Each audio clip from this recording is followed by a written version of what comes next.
Exercise 17.2 का ये रहा प्रश्न 18। निम्नलिखित आंकड़े 100 छात्रों के जेब खर्च दर्शाते हैं। जहां दैनिक जेब खर्च दिया हुआ है 3, 5, 9, 11, 15, 18। छात्रों की संख्या दिया हुआ है 6, 14, 22, 45, 9, 4। तो इधर नीचे कंडीशन प्रश्न शर्त अपनी लगा चुका है कि समान वर्ग साइज 0 और 4, 4 सम्मिलित नहीं होना चाहिए।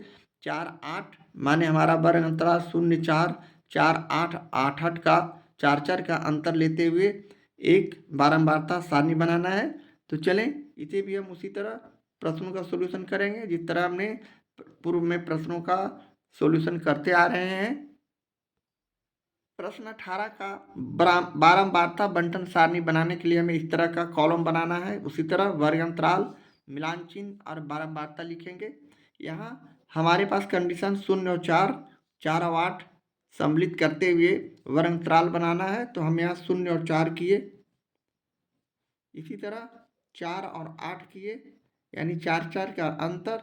इसमें सबसे बड़ी संख्या और सबसे छोटी संख्या हमें कैसे मालूम करना है। तो यहाँ 18 है, यहाँ 3 है, तो यहाँ 3 और 18 के बीच में हमारे सारे संख्या आ जाना चाहिए। यानी 4, 4 का अंतर लेते हैं तो 4, 8, 8, यहाँ पुनः 8, 12, पुनः 12, 16 और 16, 20। 20 लेने के बाद हमारा 18 इसमें आ जाता है ना। तो अब हम यहाँ से इतना ही हम वर्ग अंतराल रखेंगे और इस तरह लाइन खींचते हुए हम अगले स्टेप में मिलान चिन्ह उसी तरह लिखेंगे। हमें छात्रों की संख्या जो कि बारंबारता दर्शाता है दिया हुआ है, तो हम यहाँ इसे 6 लिख देंगे। 4 और 8 का 14 लिख देंगे। 9 के जगह वाले संख्या को 22 लिख देंगे। यानी लगातार इसे हम इस तरह लिख देंगे। 0, 4, 4, 8, 8, 12, 12, 16, 16, 20 और यहाँ जोड़ते हुए लिखते जाना है। गलती हो रहा है यहाँ 6, 14 और इसे 22 और 45, 5, 2, 7 और 4, 2, 6। इसे हम यहाँ 22 नहीं लिख के 67 लिखेंगे, इसलिए कि बारंबारता इसमें सम्मिलित हो जाता है।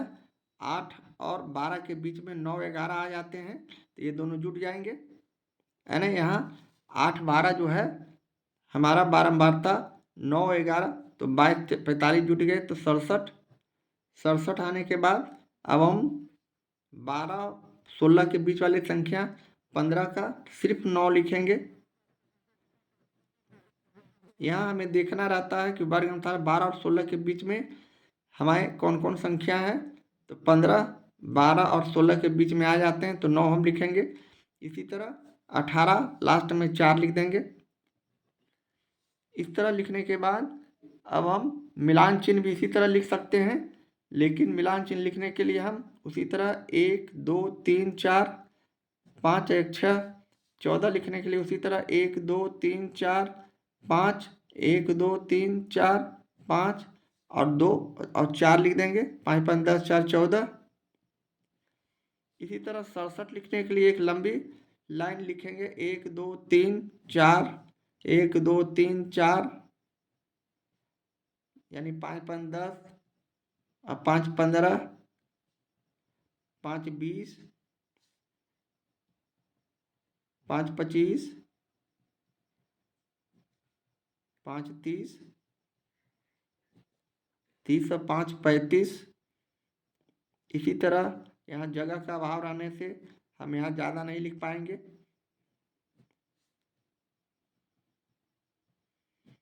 हम 67 तक जाएंगे। ये समझाने के लिए हमने मिलान चिन्ह इसमें सम्मिलित कर लिया है। ऐसे इसके लिखना कोई ज़रूरी नहीं था। 5, 5, 10, 5, 15, 5, 20, 1, 2, 3, 4, 5, 6, 7, 8, 9, 10, 11, 12, 13, 13, 25, 65 और 7 यहाँ लिखने के लिए 65 में 2, 1, 2 कर देंगे तो 67 हो जाएगा। अब 12 और 16 के बीच वाले संख्या 9 को हम उसी तरह लिख सकते हैं 1 2 3 4 5 और 4 1 2 3 4 यानी 9 5 4 9। इसी तरह 4 को लिखने के लिए 1 2 3 4 लाइन खींच देंगे। इस तरह हमारा 12 वार्ता बंटन सारणी तैयार है और टोटल यहाँ कुल हम लिख देंगे। कुल को जोड़ेंगे तो हमारा संख्या 6 4 10 और 7 17 17 और 4 21 9 30 के 0 हासिल 3 6 1 7 और 3 10 यानी 100 हमारा आ चुका है। जबकि 100 छात्रों का जेब खर्च यहाँ दिया हुआ है। इसका मतलब हमारा बारंबारता बंटन सारणी सही बन चुका है और यही हमारा आंसर हो गया। इस तरह हम प्रश्न 18 का सॉल्यूशन करते हैं। एक्सरसाइज 17.2 का ये प्रश्न 19 निम्नलिखित आंकड़े 45 पुस्तक दुकानों की दैनिक आय रुपयों में दर्शाते हैं। जैसा कि दैनिक आय रुपयों में दिया हुआ है 52 80 148 171 189 241 281 310 दुकानों की संख्या जो कि बारंबारता हमारे पास है 5 8 5 6 7 8 2 4। तो वर्ग समान वर्ग साइज लेकर जिनमें एक ऐसा ही वर्ग 50 100 सम्मिलित नहीं करते हुए एक संक्षिप्त मिलान चिन्ह छोड़कर यहाँ कंडीशन दिया हुआ है मिलान चिन्ह नहीं लिखना है, बारंबारता बंटन सारणी बनाना है। तो यहाँ इसमें हम लोग मिलान चिन्ह का कॉलम छोड़ देंगे और वर्ग अंतराल के साथ बारंबारता लिखते हुए प्रश्न का सॉल्यूशन करेंगे। यहाँ हम लोग अपने सॉल्यूशन में वर्ग अंतराल और बारंबारता का कॉलम बनाया। अब वर्ग अंतराल लिखने के लिए हमारे पास कंडीशन 50 100 दिया हुआ है यहाँ, जबकि सबसे छोटी संख्या दैनिक आय में 52 और सबसे बड़ी संख्या 310 है। तो हमारा इसी तरह का वर्ग अंतराल बनने का मतलब एक अनुमान लगाकर बनाया जाएगा, यानी 50 से 100 पहले लेते हैं और 310 से ऊपर संख्या आना चाहिए मैक्सिमम। तो हम यहाँ 50-50 का अंतर ले रहे हैं तो 50 से 100 ये हमारा पहला संख्या हो गया वर्ग अंतराल का। इसी तरह 100 और 150, इसी तरह 150 और 200, 200 से पुनः 250, इसलिए कि 50-50 का अंतर है। हमारा लंबाई 50 है, 250 से 300, 300 लिखने के बाद हमें 310 बच जाते हैं तो हमें एक वर्ग अंतराल और लेना पड़ेगा तब 310 आ जाएंगे।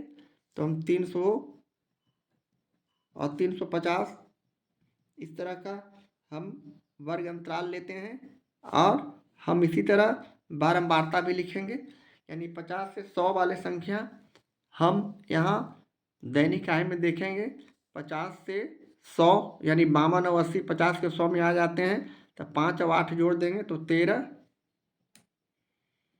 इसी तरह 100 और 150 के बीच वाली संख्या को लिखना है तो 100 और 150 के बीच में 148 आ जाते हैं तो सिर्फ 5 लिखेंगे बारंबारता में।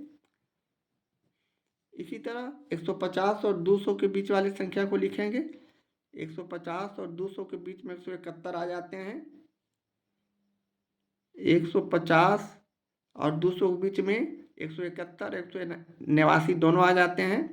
150 और 200 के बीच में 171 189 दोनों आ जाते हैं तो दोनों को जोड़ देंगे 7 6 13। तो हम यहाँ बारंबारता में 13 लिख देंगे। इसी तरह 200 और 250 के बीच वाले संख्या को लिखेंगे, 200 और 250 के बीच में 241 अकेला संख्या है तो 8, तो हम यहाँ 8 लिख देंगे। इसी तरह 250 से 300 के बीच में हमारा संख्या 281 आता है जिसका बारंबारता 2 है तो हम इसे यहाँ बारंबारता में 2 लिख देंगे। इसी तरह 300 और 350 के बीच वाले संख्या में 310 जो कि 4 है 4 आता है तो हम यहाँ 4 लिख देंगे। इस तरह बारंबारता बंटन सारणी हम बनाते हैं और इसका नाम लिख देंगे